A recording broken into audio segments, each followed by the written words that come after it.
Hello friends, स्वागत है आपका आरडी टॉकिंग में। आज मैं आप लोग के लिए बहुत ही इंपॉर्टेंट पॉइंट लेके आई हूँ। जैसा कि आप देख सकते हैं, अगर आप टीकाकरण कर रही हैं तो आपको ये सब याद रखना बहुत ही ज़रूरी है, क्योंकि ये सब क्वेश्चन बार बार पूछा जाएगा।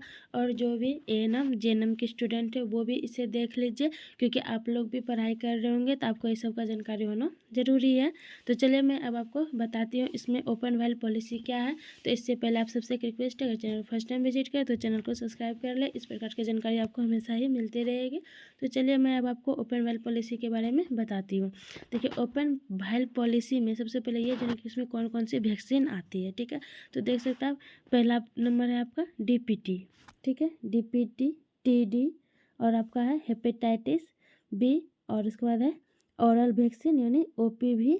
ठीक है, उसके बाद है इनएक्टिवेटेड पोलियो विषाणु वैक्सीन यानी आईपीवी, पीसीवी और पेंटावायलेंट वैक्सीन। और आप देख सकते हैं जापानीज इंसेफ्लाइटिस यानी जेई जो आप बोलते हैं जिसे, इस पे ये लागू होता है ओपन वाइल पॉलिसी। यानी कितने टोटल वैक्सीन हो गए? DPT, TD, hepatitis B, OPV, IPV, PCV, pentavalent और उसके बाद जापानीज इंसेफ्लाइटिस। तो आप देख लीजिए, यानी आपका टोटल जो है 8 वैक्सीनेशन है जिस पे आपका ओपन वाइल पॉलिसी लागू होता है। तो इसको आप ज़रूर याद रख लीजिएगा। ठीक है, तो अब आगे बढ़ते हैं इस पे, और मैं बताती हूँ जो कि ओपन वाइल पॉलिसी लागू नहीं होता तो वो आप देख लीजिए। इसमें आपका है मिजिल्स रूबेला। देखिए, पहले चलता था मिजिल्स, अब क्या चल रहा है? मिजिल्स रूबेला यानी एमआर चल रहा है, पहले चलता था एम। ठीक है, और उसके बाद होता है बीसीजी, उसके बाद आपका रोटा वायरस। इस पर आपका लागू नहीं होता है। मैं ये भी बताऊंगी इस पर लागू क्यों नहीं होता।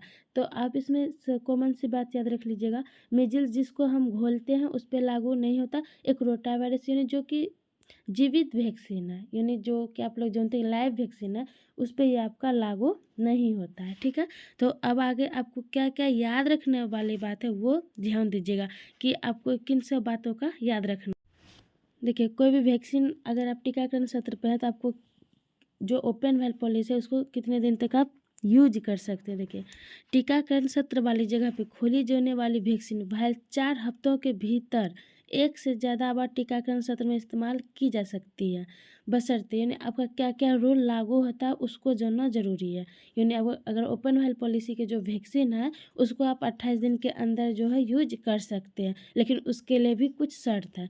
पहला नंबर क्या शर्त है आप देख सकते हैं, एक्सपायरी डेट बीती ना हो, यानी आपका जो वैक्सीन है उसका एक्सपायरी डेट नहीं हुआ हो। ठीक है, उसके बाद है वायरल से डोज निकलते इसमें कीटाणु रहित तकनीक अपनाई गई हो, यानी अगर वो इन्फेक्टेड ना हो वायरल तो उस कंडीशन में आप यूज कर सकते हैं। उसके बाद है वैक्सीन को ट्रांसपोर्टेशन और कोल्ड चेन पॉइंट पर भंडारण के दोनों की जगह उचित तापमान में रखा हो। जिस तरह से आप जानते हैं सारे वैक्सीन का जो कोल्ड स्टोर में रखा जाता है उसका अपना टेम्परेचर एक अलग अलग होता है, तो उस तरह से आपको रखना अनिवार्य है अगर आप दोबारा उसे यूज कर रहे हैं तो। ठीक है, वैक्सीन का सेप्टम पानी में डूबा हुआ ना हो अथवा किसी भी तरह दूषित ना हो। तो आप पहले यह समझिए, पानी में डूबा हुआ ना हो, सेप्टम किसे कहा जाता है? तो आप देख सकते हैं सेप्टम यहाँ पे आपको दिखाया गया है। यहाँ पे जो आप देख रहे हैं वाइल, यानी कि आपका जो बोतल, अगर आपका वाइल जो है वो पानी में डूब चुका है तो उसको आपको यूज नहीं करना है। ठीक है, क्योंकि उस पर जो है आपका इस तरह का, देखिए यही आपका सेप्टम है, ये अगर डूब गया तो आपको मॉनिटर आपका वैक्सीन का नहीं सही हो पा, क्योंकि इसमें आपका वैक्सीन अगर ख़राब होता है, अगर वो किसी प्रकार का होता है तो इसमें आपका चेंज हो जाता है कलर। वो भी मैं आपको अगले वीडियो में बताऊंगी किस प्रकार के कलर होंगे, किस प्रकार के होने पर आप यूज नहीं करेंगे। ठीक है, तो उसके बाद वीवीएम डिस्कार्ड पॉइंट पर ना पहुंचा, यानी वीवीएम का कलर अगर यूज करने योग्य है तो ही यूज करेंगे, क्योंकि उसमें कलर आपका चेंज हो गया। अगर इतना शर्त आपका सब सही है तो आप जो वैक्सीन आपने पहले खोला है उसको यूज कर सकते हैं। ठीक है, तो आगे अब मैं आपको बताऊंगी टीकाकरण सत्र खत्म होने पे आपको क्या करना है। ठीक है, सभी खुली वायल्स कोल्ड चेन पॉइंट पे भिजवानी चाहिए, यानी जितने भी आपके पास वायल है उसको आपको कहाँ पहुँचाना है? कोल्ड चेन में पहुँचवा देना। ठीक है, उसके बाद है कोल्ड चेन पॉइंट पर खुली वायल्स को अलग अलग किया जाना चाहिए। वो अब कोल्ड चेन में होना है, जो वायल खुला है उसको अलग में रखेगा, जो बंद है उसको अलग में रखा जाएगा। ठीक है, तो अब आपको मैं आगे बताती हूँ। उपरोक्त बताई गई शर्तों को पूरा करने वाली दोबारा इस्तेमाल में लाई जाने वाली डीपीटी टीडी यानी जो मैंने आपको बताया वो सब आपको बताया जा रहा है कि जो भी आप दोबारा यूज करेंगे, और जो दोबारा यूज नहीं करेंगे वो आपका एमआरआई, बीसीजी है और रोटावायरस है। ठीक है, तो इन सब बातों को आप अच्छे से नोट कर लीजिए, हमें इसको याद रख लीजिए, ये नहीं कि सुने छोड़ दिए, इसको अच्छे से आपको याद रखने हैं।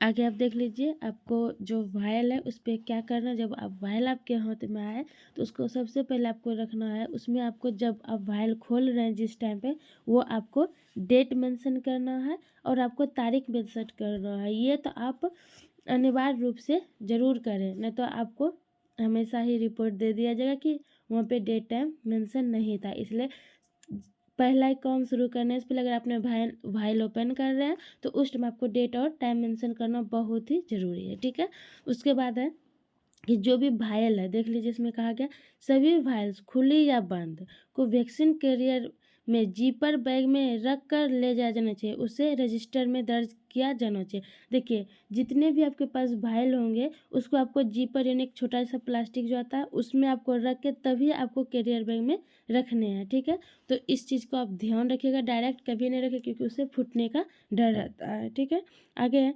वैक्सीन कैरियर में अच्छी तरह से सील बंद कंडीशन आइस पैक इस्तेमाल में लाए जाने चाहिए, जहां वैक्सीन वायल्स और डाइल्यूट्स का भंडारण किया जा रहा हो वहाँ पानी जमा नहीं होना चाहिए। यानी जो वैक्सीन और डाइल्यूट्स रख रहे हैं वहाँ पे आपको पानी नहीं होना चाहिए, नहीं साफ़ सुथरा रहना चाहिए, आइस पैक जो है वो अच्छे से होना चाहिए। तो इन सब पॉइंट को आप याद रख लीजिएगा, क्योंकि आप जब क्षेत्र में ड्यूटी करेंगे तो हमेशा कोई ना कोई मॉनिटर करने के लिए आते हैं और वो आपसे क्वेश्चन करेंगे। ठीक है, तो इन सब चीज़ को अगर आप अच्छे से याद रखते हैं तो आप हमेशा ही काम अच्छे से कीजिएगा, और कहीं भी आपको अगर कोई सवाल पूछे तो आप हमेशा जवाब दे दीजिएगा।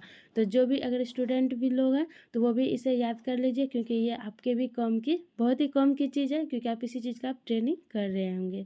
तो यही आज की लिए जानकारी थी, और आगे के वीडियो में मैं नेक्स्ट कुछ वीडियो लेके आप लोग के लिए आऊँगी। Thank you.